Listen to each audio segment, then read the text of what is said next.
C'est le charme de l'Union européenne de s'emparer de sujets qui sont parfois, allez, disons les choses clairement, un peu improbables et d'y réfléchir en vue de légiférer.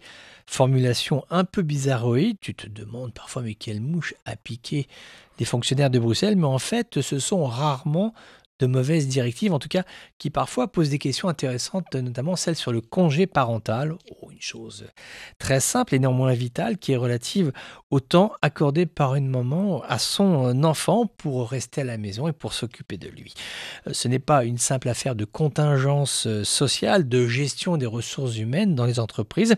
Ça concerne le temps que nos sociétés accordent aux mamans, aux femmes, pour qu'elles s'occupent de leurs enfants durant les premiers mois, ce qui est une période en plus qui est tout à fait vitale pour la construction intellectuelle psychique de l'enfant.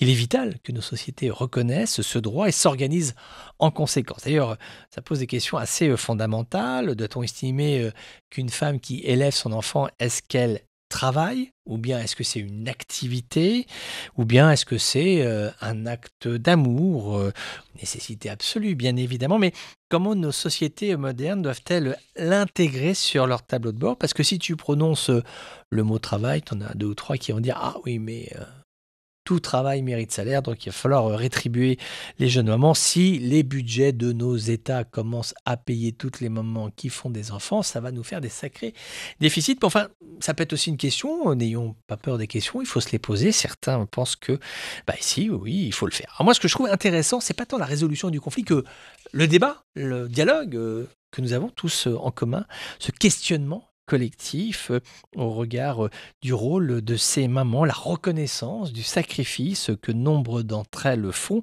pour élever leurs enfants, sacrifice professionnel puisque certaines abandonnent leur carrière, sacrifice parfois personnel, parfois intime, parce que les femmes doivent tout faire quand elles n'ont pas, hélas, les moyens financiers. Ça veut dire élever les enfants, les éduquer, travailler à la ferme, travailler à la maison, faire la nourriture, le ménage, être somme toute la pièce assez centrale de la cellule familiale. Alors je sais pas s'il faut verser, payer de l'argent aux femmes qui suivent un congé parental, mais quand même, il est bon de se souvenir de cette responsabilité, de cette charge qu'il y a sur leurs épaules. Nombre de femmes sont des héroïnes au sens propre du terme, de véritables héroïnes qui méritent notre considération et tous nos hommages.